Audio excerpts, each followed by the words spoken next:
पुराणा धान्याचं कोठा आहे, अंबरखाना म्हणतात. पण त्याच्या आधी किल्ल्याची जी सुरुवात आहे, मग तुम्हाला सांगितलं जिथं आपण प्रवेशद्वार होता 4 दरवाजे.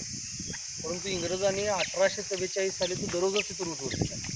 त्यांना वाहतुकीसाठी गाड्या आतमध्ये आहेत. किल्ल्याला दररोजच नसल्यामुळे बाहेरून लोक येतात, त्यांना गडावर येऊन कळत नाही की नेमकी गाड्याची सुरुवात कुठे. जर दररोज तिथं असता इतर किल्ल्याप्रमाणे पायऱ्या चढूनच वर यावं लागला असतं, मोर होती किंवा आपली जी गाडी फिरते ही फिरलेली. तर गडाची टोटल तटबंदी 8 किलोमीटरची आहे. 450 एकरमध्ये हा पूर्ण किल्ला पसरलेला आहे. समुद्र सपाटीपासून किल्ल्याची उंची आहे 3127 फूट.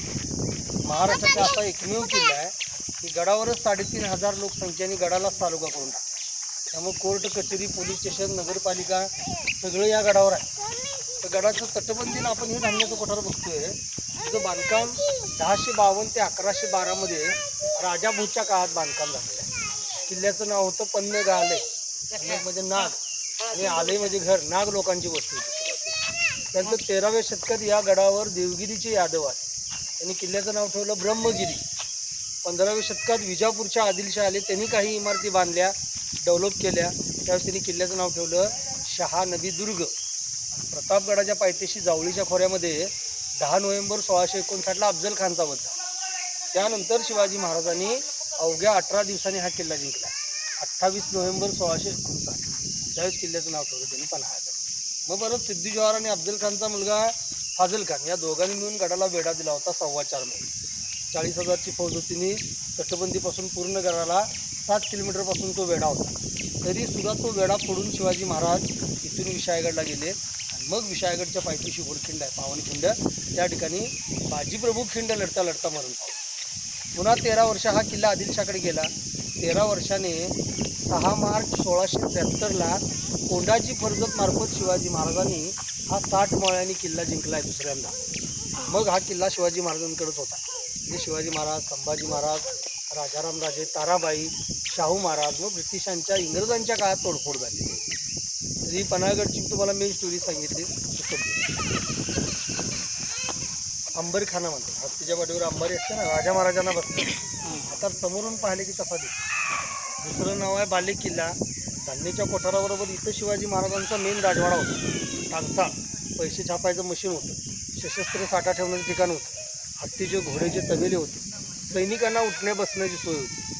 पण ती संपूर्ण इंग्रजांनी 1844 साली जमीनदोस्त केली आणि लोकांकडून शेतसारा टॅक्स गोळा करण्यासाठी धान्याची कोठारं शिल्लक. म्हणजे त्यावेळेस कसं होतं, मोठ्या किल्ल्याला अचानक काही इजा झाली तर बाले किल्ला, धान्य किंवा राजवाडा सुरक्षित राहावा म्हणून चारी बाजूने संरक्षण भिंत उभा आणि संरक्षण भिंतीच्या पलीकडे परत चारी बाजूने खंदक होतं, खड्डा. त्यात पाणी, तुसर, मगर, कमळाची फुलं. धान्य चोरण्यासाठी किंवा राजवाड्यात घुसण्याचा परकीय शक्तीने प्रयत्न केला तर तिकडून इकडं पोहून यावं लागतं. पण पोहून आला कमळाच्या फुलाला खाली विली असतात, त्यात तो पाय गुरफून पडला जायचा आणि सुसर मगर त्यांना खाऊन जायची. म्हणजे दुसरीकडनं धान्याचं किंवा राजवाड्याचं संरक्षण. आता बाकीची माहिती तुम्हाला मिळाली.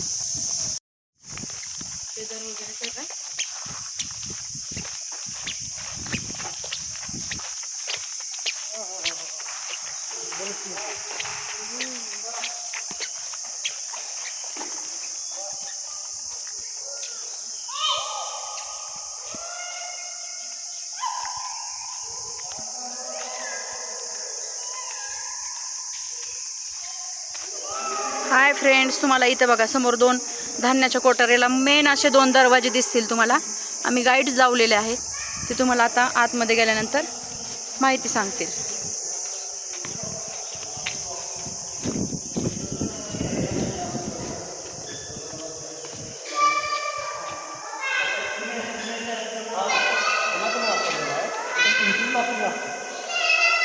इकडे लक्ष द्या. हे गंगा नावाचं एक मोठं कोठार आहे. त्याच्या काय नाव आहे या कोठाराचं? गंगा. गंगा. अच्छा. पलीकडे 2 कोठार आहेत, यमुना आणि सरस्वती. गंगा, यमुना, सरस्वती. त्यावेळेस आता सुद्धा गडाच्या खाली भाताचं पीक जास्त आहे, तांदळाचं. त्यामुळे हे तांदळाचं गोडाऊन मोठं आहे. पलीकडे 2 छोटी कोठार आहेत, त्या ठिकाणी नाचणी आणि पलीकडच्या कोठारामध्ये वरई म्हणजे भगत.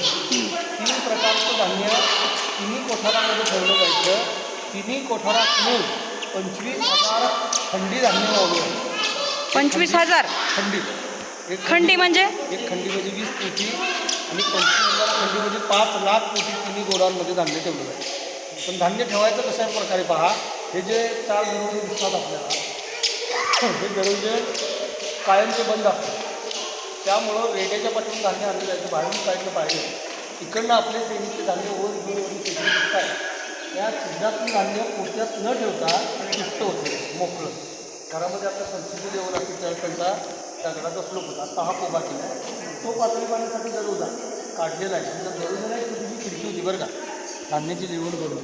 धान्य जे आहे दररोज उघडले जात नव्हते. हवेचं प्रेशर आणि तिकडच्या साईडला स्लोप होता, उतारा होता. तर त्या मोठ्या दरवाजाच्या खाली छोटंसं छिद्र आहे, तिथून ते धान्य प्रेशरनं बाहेर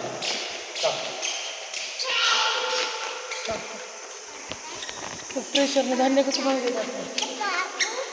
हे बघा उजेडासाठी किती सुंदर अशा खिडक्या सोडलेल्या आहेत वरती धान्य सोडण्यासाठी. ते मंदिर दाखवा तिकडे, शिवाजी महाराजांचं मंदिर. आणि ते शिवाजी महाराजांचं मंदिर सजवलं. ते मंदिर बंद असतं. शाहू महाराजांनी बांधलेलं मंदिर आहे. अश्वरूढ म्हणजे घोड्यावर स्वार मूर्ती दिसत नाही का बाहेरून. अच्छा पोरं काय ही करते म्हणून ते मंदिर. सकाळी पूजा आरती करून ते बंद असतं. 2 मोठे तलाव आणि 108 विहिरी आहेत. अच्छा हे तलाव निर्माण होण्याचं कारण ह्याच दगडांचा वापर झाला. आपण ज्या तटबंदी इमारती पाहतो ना, हां हां 12 महिने पाणी असतं, पाणी आटत. अच्छा घरं दिसतात सगळे वाडे होते. प्रत्येक वाड्यामध्ये एक विहीर आहे. प्रत्येक वाड्यात. वॉटर सप्लायचं पाणी वेगळंच आहे. बोरिंगचं पाणी म्हणजे पाण्याचा काय प्रॉब्लेम. ते बावडेकरांची ती समाधी अष्टमंडळातले प्रधान होती ताराबाईंच्या काळात बरं का. तर ही समोर दगडी इमारत दिसते का इकडे पहा, रेडे बांधण्याचं ठिकाण आहे.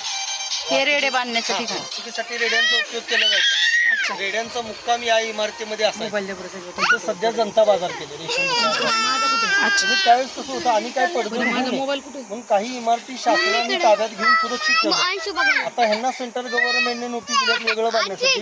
उदाहरणार्थ समोर पोलीस स्टेशन आहे, तर ते पोलीस स्टेशन सुद्धा समोरच्या बिल्डिंग मध्ये होतं. समोरची बिल्डिंग दिसते का बघा, चॉकलेटी दरवाजा.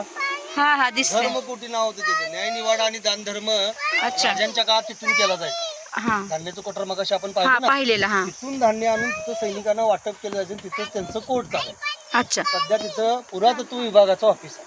अच्छा तिथं जाताना उजव्या साईडला आहे तर टेम्पो लागला आहे. तिथे एक मंदिर आहे संभाजी महाराज तिसरे, अच्छा जे त्यांच्यात कसं 30 नाव